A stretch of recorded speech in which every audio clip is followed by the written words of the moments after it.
Welcome to Wellness with Grace NP. Session 3, Portion Sizes.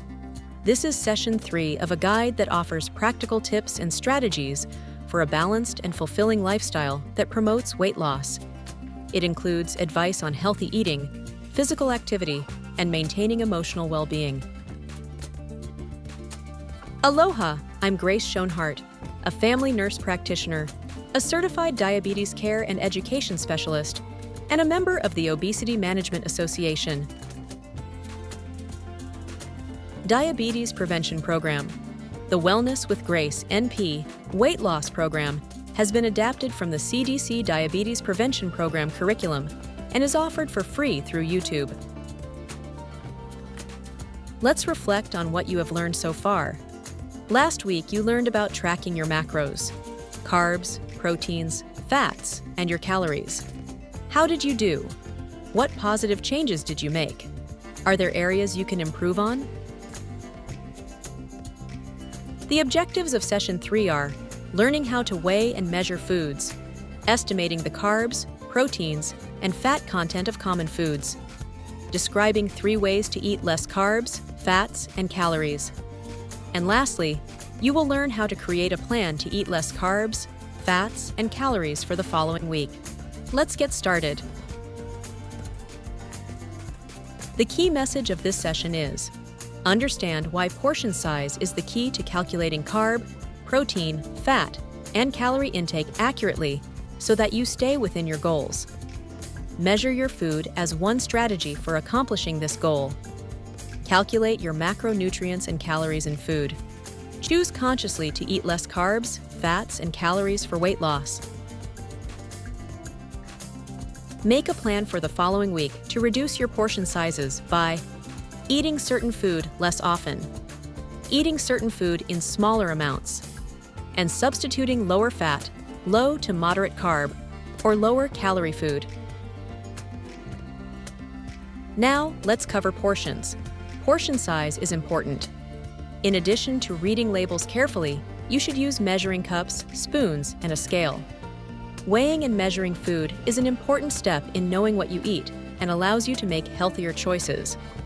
Although measuring might seem tedious, through daily practice, you will establish a good visual sense of portion sizes, and it won't always be necessary to measure your food. Use dry measuring cups and spoons to measure dry ingredients like cereal, rice, or sugar. Level off the top using a straight edge like a butter knife. Use liquid measuring cups to measure liquid ingredients like milk, soup, or oil. Place the cup on a flat surface and read the fluid line at eye level. When using a food scale, choose one that measures in ounces. Measure solids like meat, cheese, fruits, vegetables, and bread. Measure meat after cooking because meat loses fluid during cooking. If you are eating cooked vegetables, measure after cooking because of fluid loss. It is very important to measure your food. Many people don't bother weighing or measuring because they think they know how much they eat. Yet we are always surprised when we do measure because we think we eat less than we actually do, and this leads to weight gain.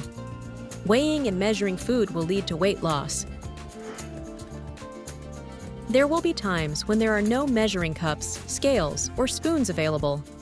Have no fear, you're covered with this hand guide to portion sizes. Use your hand to estimate food portions. The front of your closed fist is about half a cup. A clenched fist is the size of a 1-cup serving. Your fingertip is about 1 teaspoon. Your thumb is about 2 tablespoons.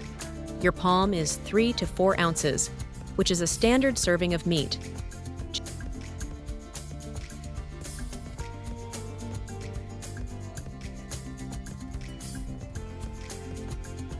Start looking at the nutrition labels on the food you buy. Let's discuss this example of a cereal. This label for a cereal states that 2/3 cup is 1 serving and has 240 calories, 8 grams of fat, 37 grams of carbs, and 4 grams of protein. It also says, with 1/2 cup of skim milk. How is your usual portion compared to the suggested serving size, and do you use skim milk? Look at the photo on the right. Find hidden fat in chicken. Compare boneless, skinless chicken breast to boneless, skinless chicken thighs. Which has less fat? Look at the photo on the right. Find hidden fat in steak. Compare the fat in filet mignon to chuck short ribs. The cut of steak makes a difference.